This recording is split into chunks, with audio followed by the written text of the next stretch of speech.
Cook, you're always so eager to get carried away, aren't you? Miranda sneered. For a family that's not rich, maybe you shouldn't be enjoying this trip on my husband's money. Miranda, my sister-in-law, directed that snobby comment at our family. We were all in Hawaii on vacation, including her. Why would she say something so rude? My brother, who's a doctor, planned this trip, and she shouldn't complain given his generosity. But even though she annoys me, I can't say anything back because she's my sister-in-law. I was thinking about how to lighten the mood when suddenly, paft hada haga haga. My mom's laughter completely changed the atmosphere. My name is Elisa, and I'm 20 years old. I'm an ordinary college student at a private university's school education. I want to become a child care worker. My days are full of assignments, hands-on training, and part-time jobs. I work hard because of my family's support. I live with my parents. My dad works in an office, and my mom has a part-time job at a nearby bakery, just a typical American family. I find a lot of comfort in our normal family life. Besides my parents, I have an older brother, John, who is 8 years older than me. He graduated from a state medical school and works at the same hospital where our maternal grandfather is the director. Even though my brother is very accomplished, my parents, especially my mom, always support my dreams without comparing us. My mom is particularly thoughtful and considerate. She once told me, "You know, Lisa, it doesn't matter if your family is successful." My dad was a doctor too, but I chose to go to culinary school after high school. "Didn't you ever think about taking over Grandpa's practice?" I asked. "Darling, I was never interested in being a doctor. The responsibility of people's lives was just too much for me," she chuckled. "But you were an only child. Maybe Grandpa secretly wanted you to." "Maybe so, but it's my life, right?" And now, with John being a doctor, everything turned out okay. My father's just happy that one of his grandchildren has followed in his footsteps. I guess that's true. I don't think Mom ever intended to slight my grandfather. She chose her own happiness, marrying my father instead of taking over the family practice. Now that John's a doctor and works at Grandpa's hospital, there's no worry about his successor. It makes me realize that my mom has been through a lot. Because of her experiences, she's very supportive of me. Normally, with a brother who's a doctor, there might be expectations on me.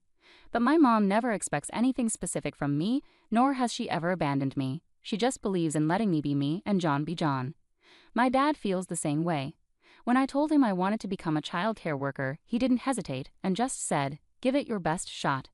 I'm really lucky to have such supportive parents. Knowing their background, it's no surprise that John is also laid back. Despite being a doctor, he's humble and always encourages my dreams.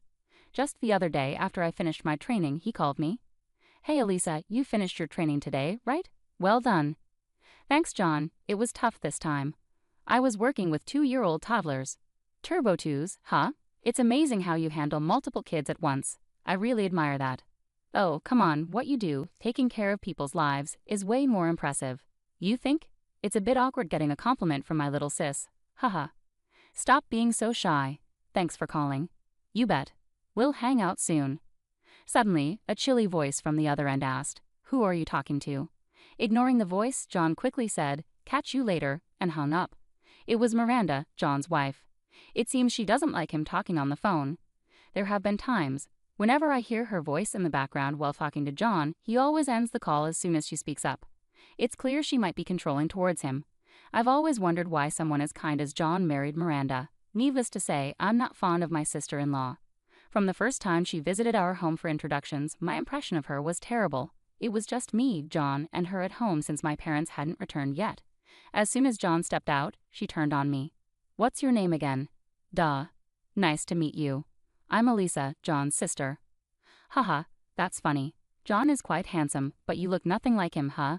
"Oh. What?" "Elisa, right? Which university?"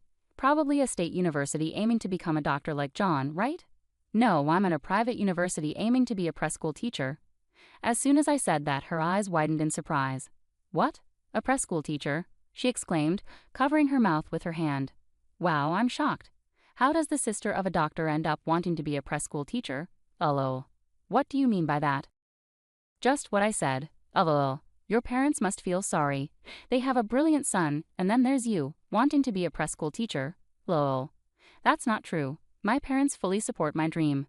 "Seriously? Do you really think they're supporting you? No way, right?" "Oh. Do they just have low expectations for you? As long as they have brilliant John, that's all that matters to them." "Lol. That's not true." She said these hurtful things casually, leaving me at a loss for words. When John returned to the living room, she switched back to her cold demeanor towards him. Later, when Mom and Dad came home and exchanged greetings, she stayed distant, mostly interacting with John. My brother must really like Miranda because he always praised her, calling her incredibly kind and saying she makes calm, rational decisions. Our parents probably didn't know how to respond to John's high praise of Miranda. The next month, John and Miranda got married and became a couple officially.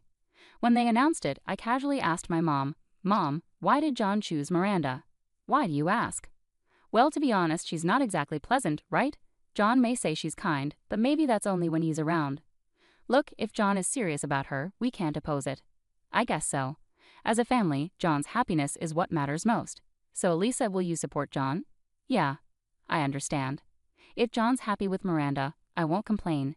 But their marriage affects all of us. She's my sister-in-law now, and for my parents, she's their daughter-in-law. I can't help but worry about our future relationship given her attitude." A year after their marriage, Miranda's attitude hadn't changed. She would get annoyed when John and I talked on the phone. She often didn't come to family gatherings, leaving just my brother. Even when they did attend together on special occasions, she stayed on her phone and didn't engage in conversation. I had mixed feelings about her behavior, but they were married, and it wasn't my place to intervene. All I could do was hope for my brother's happiness. Then one day, when I got home from college, my mom suddenly said with a big grin on her face, "Elisa, we're going to Hawaii." "Kauai, yes, with John and Miranda, the whole family." "Why all of a sudden, and why not somewhere closer, but Hawaii?" I asked. "Well, it turns out John suggested this trip," she explained. "John did?" According to Mom, John wanted to make up for not spending enough time with the family in the past. Since Dad was turning 55 and Mom 50, reaching these milestones, he thought it was a good opportunity for a family trip. That's what my parents suggested. If we're going, we all want to go together, and that's how we decided on Hawaii. After hearing the plan, I asked my mom the question that had been bothering me the most. I mean, I'm excited about going to Hawaii, but isn't Miranda going to have a problem with all of us going together? "You'd think so, right?" But she surprisingly seemed on board with it, saying, "I'd love to go to Hawaii." "Really?" "Miranda has always wanted to visit Hawaii, so since she's on board, let's all enjoy it together, right?" "Sounds good. I've never been to Hawaii, so I'm super excited." And just like that, we decided to head to Hawaii in 2 months. The thought of Miranda joining us did bring some mixed feelings, but the excitement of the trip overshadowed them. 2 months later, we met John and Miranda at the airport and boarded our flight. My parents and I sat together, while John and Miranda were seated separately in the back. Since my brother made all the reservations for this trip, it was clear their seating arrangement was intentional, probably at Miranda's insistence. At the airport, she only spoke with my brother and didn't greet us. For her, it seemed strictly a vacation with her husband. Both my parents noticed Miranda's attitude, but they didn't let it bother them and seemed to be thoroughly enjoying the trip. My mom even suggested to John, "Why don't you two go sightseeing on your own?" Thanks to my mom's suggestion, I was able to enjoy the trip without worrying too much about my sister-in-law. But then something happened. That evening, after coming back from sightseeing, my parents and I met John and Miranda for dinner at our hotel. Miranda only spoke to my brother as usual. My brother, looking a bit troubled, tried to start a conversation with me. "Hey, Elisa, how's it going? This is your first time in Hawaii, right?" "Yeah, I've only seen it on TV, so it's really amazing to be here." "I'm glad you're enjoying it.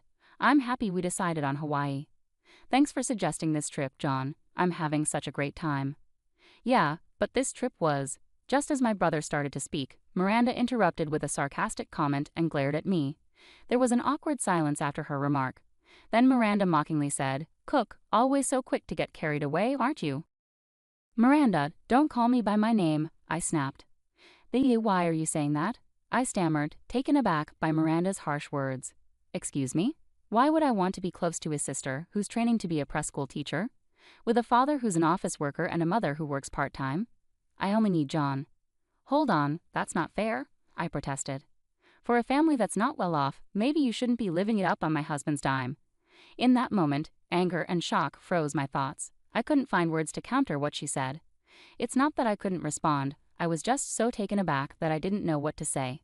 My dad and John seemed just as stunned. They stared at Miranda with mouths agape, while she busied herself with her phone. Suddenly, my mom burst into laughter. "Paffed, ha ha ha." "Mom," I exclaimed.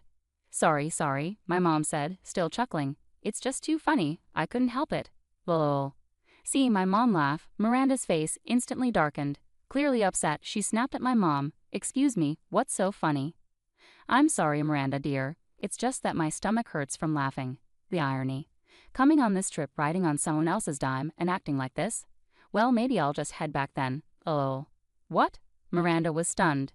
My mom stood up and signaled to my dad and me. Let's go. We were surprised by my mom's response, but we followed her lead and left the table. Miranda seemed annoyed but didn't say anything as we walked away.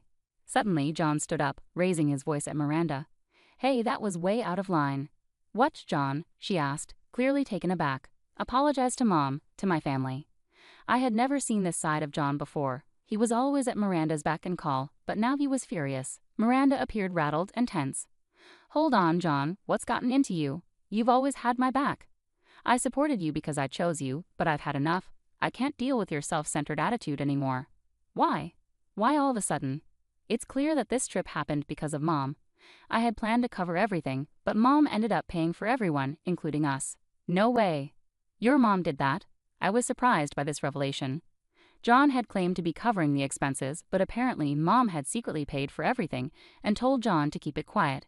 Even Dad, who was usually in the loop, believed John was footing the bill and was equally shocked. Miranda, speechless, listened as John delivered his final blow. Thanks to the mom you always mocked, I got the job at the hospital, which supports us all. Don't you understand? What do you mean?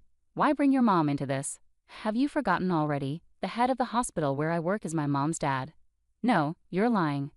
I knew it.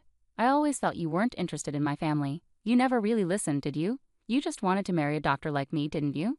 No, that's not true. I mean, yes, I wanted a better life, but that doesn't mean I disregarded you, John. Miranda reached out, but John forcefully pushed her hand away. His anger was palpable, his gaze icy and intense.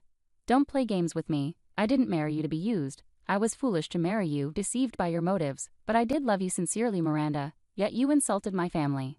Wait, John, I promise I'll. It's too late.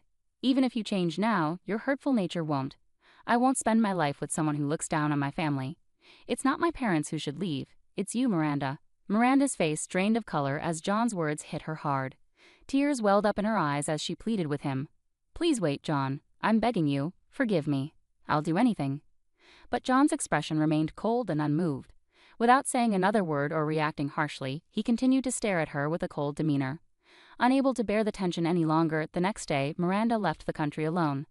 Later, I learned they divorced, with an agreement that Miranda would never contact John again.